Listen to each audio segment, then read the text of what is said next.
Friends, இன்றைக்கி உங்களுக்காக ஒரு சூப்பரான கதையோடு தான் ஃப்ரெண்ட்ஸ் வந்திருக்கேன். வாங்க பார்க்கலாம் என்னென்னு.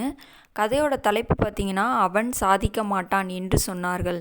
நம்ம சேனலில் போகிற கதைகள் உங்களுக்கு பிடிச்சிருந்துச்சு அப்படின்னா நம்ம சேனலை லைக் பண்ணுங்கள், சப்ஸ்கிரைப் பண்ணுங்கள், மறக்காமல் உங்கள் ஃப்ரெண்ட்ஸுக்கு ஷேர் பண்ணுங்கள்.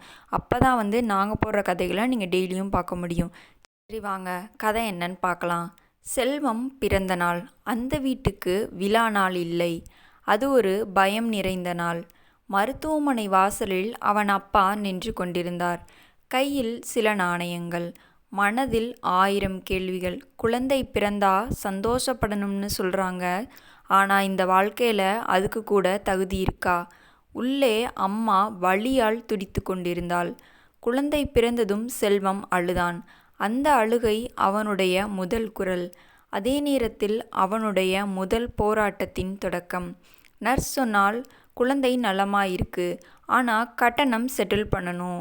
அப்பா தலையை குனிந்தார். அந்த நிமிஷத்தில் செல்வத்தின் வாழ்க்கை ஒரு திசையில் திரும்பிவிட்டது.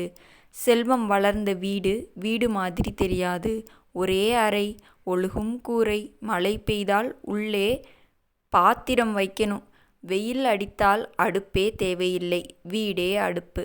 அம்மா காலை 4 மணிக்கு எழுவாள். பாத்திரம் தூக்கி கொண்டு வீடு வீடாக போவாள். அப்பா கூலி வேலை. வேலை கிடைத்த நாள் சாப்பாடு, கிடைக்காத நாள் கஞ்சி. செல்வம் சிறு வயதிலேயே ஒரு விஷயம் கற்றுக்கொண்டான். வாழ்க்கை சமமா கிடைக்காது.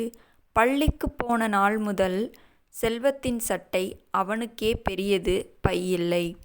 பழைய புத்தகங்கள். ஆசிரியர் பெயர் கேட்டார். செல்வம் சொன்னான். ஒரு நிமிஷம் பார்த்தார். பிறகு சொன்னார், சரி உட்கார். அந்த சரி அவனை கவனிக்காதவர்களின் பட்டியலில் சேர்த்துவிட்டது. மதிய உணவு நேரம். அனைவரும் சாப்பிட்டார்கள். செல்வம் மட்டும் தண்ணீர் குடித்தான். ஒரு பையன் கேட்டான், சாப்பிடல? செல்வம் மெதுவா சொன்னான், வீட்டில் இல்லை. அந்த பையன் சிரித்தான். செல்வம் சிரிக்கவில்லை. அந்த நாளே அவன் புரிந்து கொண்டான், பசி உடம்பை வலிக்க வைக்கும், அவமானம் மனசை உடைக்கும். 5ஆம் வகுப்பு. பள்ளி ஆண்டு விழா. அனைவரும் புதிய உடை. மேடையில் நடனம். செல்வத்துக்கு பேக் ஸ்டேஜ் வேலை. அவன் மேடையை பார்த்து கொண்டே திரையை பிடித்து கொண்டிருந்தான். அந்த இரவு அவன் அம்மாவிடம் கேட்டான், நான் ஏன் மேடையில் ஏறல? அம்மா பதில் சொல்லவில்லை. தலையை மட்டும் தழுவினாள்.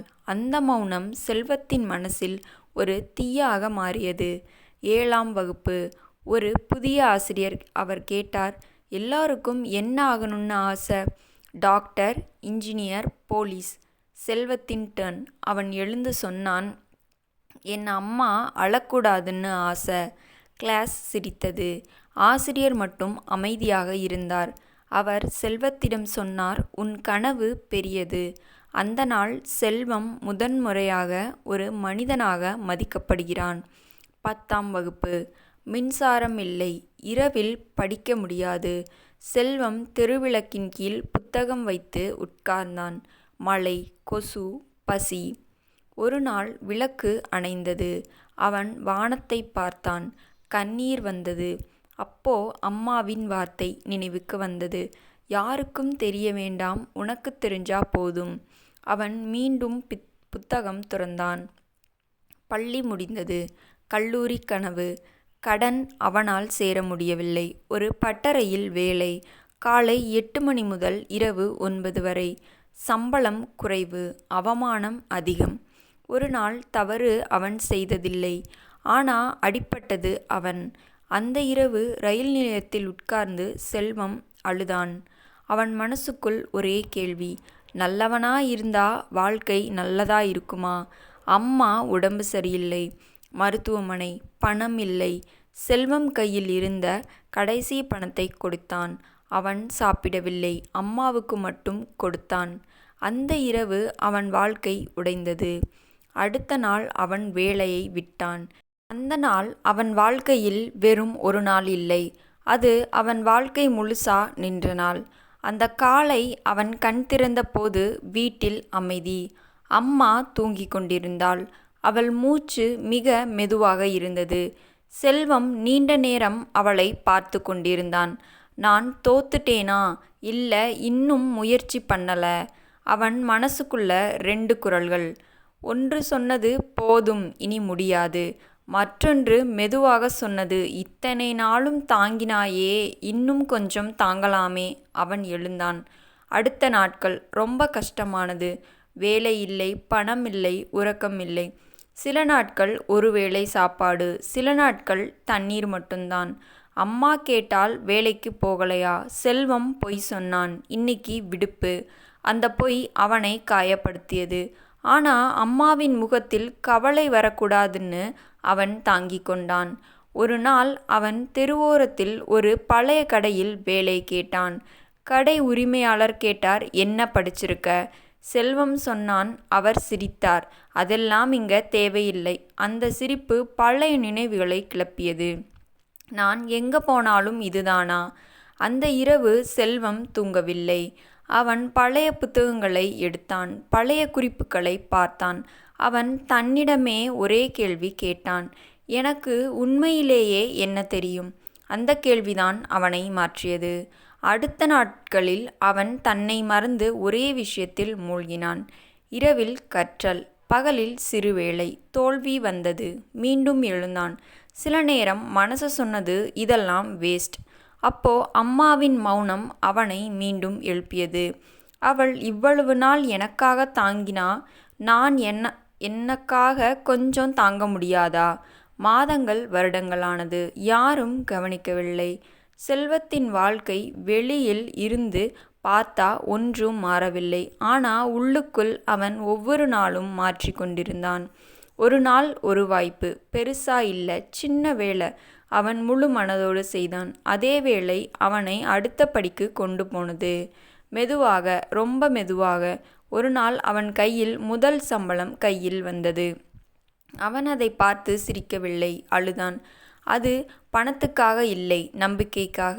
வீட்டுக்கு வந்ததும் அவன் அம்மா கையில் அந்த பணத்தை வைத்தான். அம்மா நீண்ட நேரம் பார்த்தாள். இவ்வளவு நாள் என்ன கஷ்டப்பட்ட என்று சொல்லி அவள் வார்த்தை முடிக்கவில்லை. செல்வம் சொன்னான், நீங்க அழாம இருக்கணும்னு நான் சொன்னேன்ல, அது இன்னும் முடியல. ஆனா நான் நிறுத்தல. அம்மா அவனை அணைத்து கொண்டாள். அந்த அணைப்பு அவனுக்கு கிடைத்த முதல் பெரிய வெற்றி. ஆண்டுகள் கடந்தது. செல்வம் இன்று ஒரு நல்ல நிலைமையில் பெரிய பணக்காரன் இல்லை. ஆனா தன்னம்பிக்கை கொண்ட மனிதன். அதே கிராமத்தில் ஒரு விழா. அவனை பேச அழைத்தார்கள். மேடையில் நின்றபோது அவன் கால்கள் லேசா நடுங்கின. அவன் கூட்டத்தை பார்த்தான். அதே முகங்கள், அதே பார்வைகள்.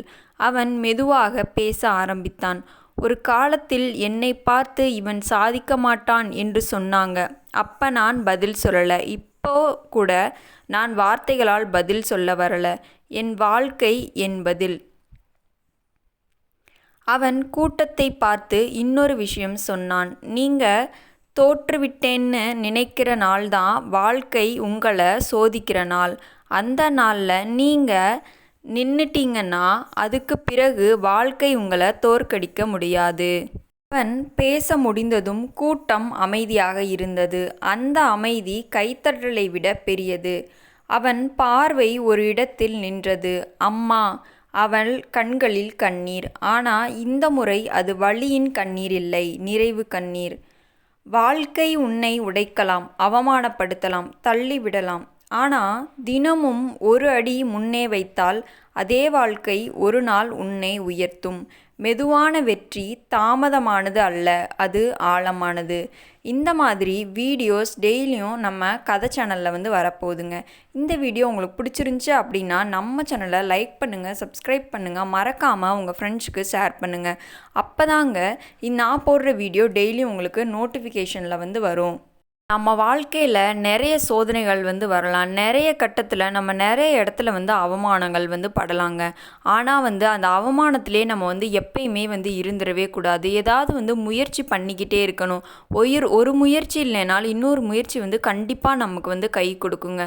ஆமாங்க, நம்ம தன்னம்பிக்கையோடு போராடணும். போராட்டமே கண்டிப்பாக வாழ்க்கையோட வெற்றியாக இருக்கும். என்னடா நம்ம எடுத்த எல்லாமே ஃபெயிலியர் ஆகுது அப்படின்னு சொல்லி நம்ம உடஞ்சி உக்காந்துட்டோம் அப்படின்னா கண்டிப்பாக நம்ம சக்ஸஸை வந்து பார்க்கவே முடியாதுங்க.